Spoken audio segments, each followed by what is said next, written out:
আসসালামু আলাইকুম। এখন শুনবেন সংবাদ শিরোনাম। ভয়াবহ জ্বালানি যুদ্ধে রূপ নিচ্ছে ইসরায়েল ইরান সংঘাত। আজও জ্বলছে তেহরানের তেলের ডিপো পাইপলাইন। পাল্টা ফিলিং স্টেশনের তেলের জন্য দীর্ঘ অপেক্ষা। জ্বালানি সহযোগিতার বিষয়ে চীন ভারতের সাথে আলোচনা চলছে জানিয়েছেন অর্থমন্ত্রী। মধ্যপ্রাচ্য যুদ্ধে এখন পর্যন্ত নিহত হয়েছেন 4 বাংলাদেশি, জানালেন প্রবাসী কল্যাণ মন্ত্রী। দেশে পৌঁছেছে আহমেদ আলীর মরদেহ। পররাষ্ট্র মন্ত্রণালয়ের মাধ্যমে ফেরানো হবে হাদি হত্যা মামলার আসামিদের। প্রথম ব্রিফিং এ নতুন আইজিপি। চাঁদাবাজ উগ্রপন্থীদের কঠোর। এতক্ষণ শুনছিলেন সংবাদ শিরোনাম। এখন শুনবেন বিস্তারিত। মধ্যপ্রাচ্যে ইরান ইসরায়েল যুক্তরাষ্ট্রের ত্রিমুখী সংঘাত এখন রূপ নিয়েছে জ্বালানি যুদ্ধে। শুরুতে লক্ষ্যবস্তু সামরিক স্থাপনা থাকলেও এখন পরস্পরের জ্বালানি স্থাপনা টার্গেট করে চলছে পাল্টাপাল্টি হামলা।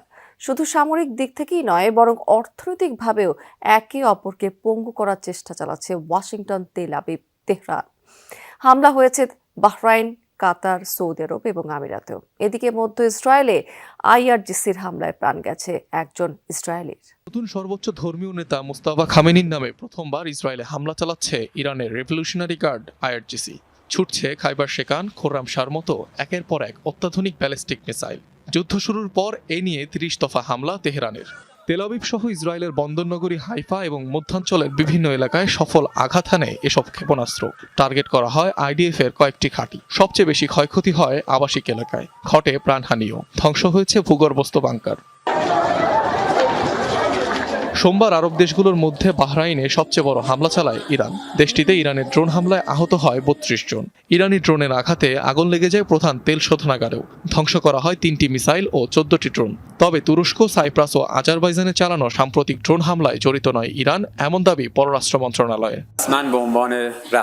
ইরান এই অঞ্চলের দেশগুলোর সাথে ভালো ও বন্ধুত্বপূর্ণ সম্পর্ক বজায় রাখতে দৃঢ় প্রতিজ্ঞ।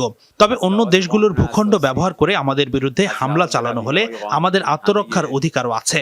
এই প্রতিরক্ষামূলক পদক্ষেপকে শত্রুতাপূর্ণ আচরণ বলা যাবে না।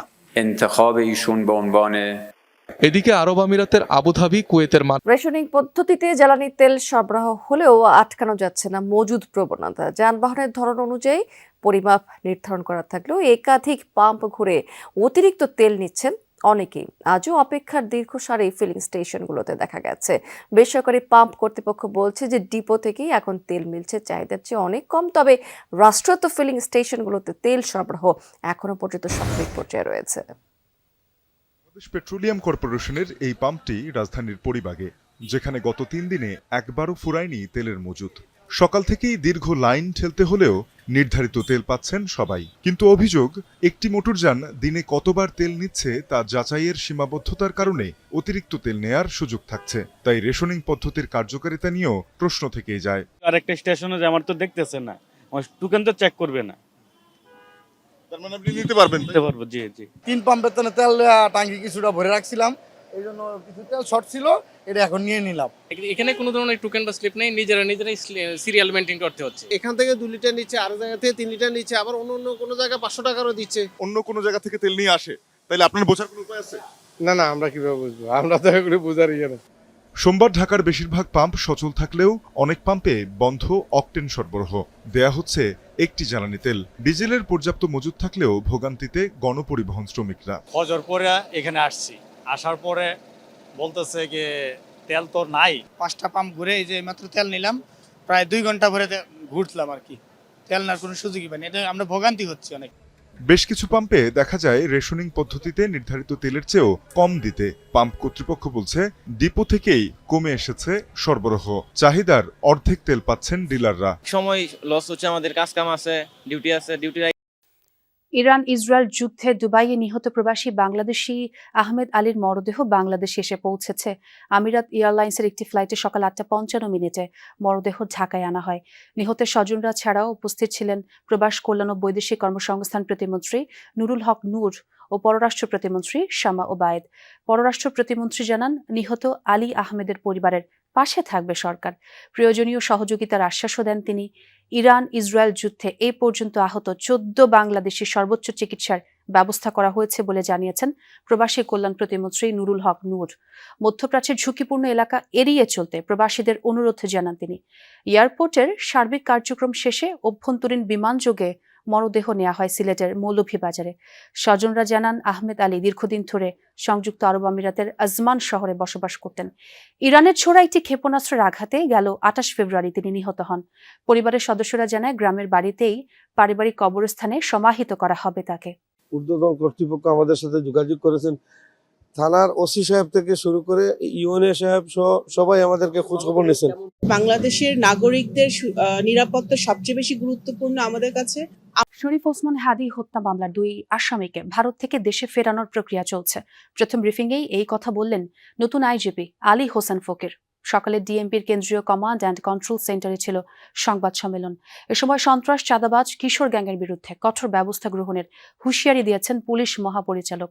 কথা বলেন মাদক থানার সেবা, পুলিশের পোশাক এবং ঈদুল ফিতরের নিরাপত্তা সহ নানা ইস্যুতে। দায়িত্ব নেবার পর নতুন আইজিপির প্রথম আনুষ্ঠানিক সংবাদ সম্মেলন, জানালেন ভবিষ্যৎ পরিকল্পনা। আনুষ্ঠানিক বক্তব্যের পর ইনকিলাব মঞ্চের মুখপাত্র শরীফ ওসমান হাদি হত্যা মামলার আসামিদের ফেরত প্রসঙ্গ উঠলে তিনি জানান, পররাষ্ট্র মন্ত্রণালয়ের মাধ্যমে যথাযথ ব্যবস্থা নেওয়া হচ্ছে। কূটনৈতিক চ্যানেলে ফরেন মিনিস্ট্রি থেকে তাদের সাথে যোগাযোগ হয়েছে, তারা এই ব্যাপারে কার্যক্রম গ্রহণ করছে।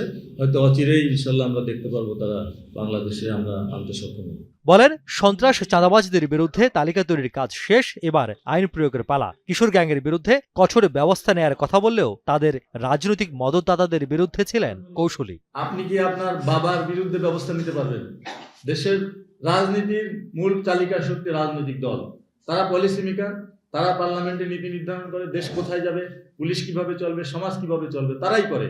তো তারা যদি ভুল করে, তারা সংশোধনের দায়িত্ব তারা সবাই মিলে সমঝোতার মাধ্যমে টেবিলে আলোচনা করে সিদ্ধান্ত নেবে। তো তাদেরকে কন্ট্রোল করার দায়িত্ব তো আমাদের না। কিন্তু সে যদি কোনো ক্রিমিনাল অ্যাক্টিভিটিস করে বা কোনো আইন ভঙ্গ করে, সেক্ষেত্রে আমরা আইনানুগ ব্যবস্থা নেব। রাজনৈতিক সরকারের সময় পুলিশের দলীয় কর্মীর ভূমিকা কতটা নিয়ন্ত্রণ করা যাবে এমন প্রশ্নে আইজিপি জানান, দুষ্ট গরুর চেয়ে শূন্য গোয়াল অনেক ভালো। আমি ক্লিয়ার কাট মেসেজ, আমার বাংলাদেশ পুলিশের 2,15,000 সদস্য আছে, একটা পরিবার। এর ভিতরে যদি দুষ্ট কেউ থাকে, দুষ্ট গরুর চেয়ে শূন্য গোয়াল ভালো, সেটা বিদায় হবে। আর যারা সৎ, দক্ষ, যোগ্য, তারাই বাংলাদেশ পুলিশের জন্য কাজ করবে। জানান, জনসভায় থানাগুলোতে ম্যাজিস্ট্রেসি পদ্ধতি চালুর চিন্তা চলছে। এছাড়া ঈদকে ঘিরে মহাসড়ক, শপিং কমপ্লেক্স সহ গুরুত্বপূর্ণ স্থানে নিরাপত্তা জোরদার করার কথাও জানান আইজিপি। তবে যে কোনো সমস্যার সমাধানে পুলিশের উপর বাড়তি চাপ প্রয়োগ না করার আহ্বান জানান তিনি। সাংবাদিকদের এক প্রশ্নের জবাবে বলেন,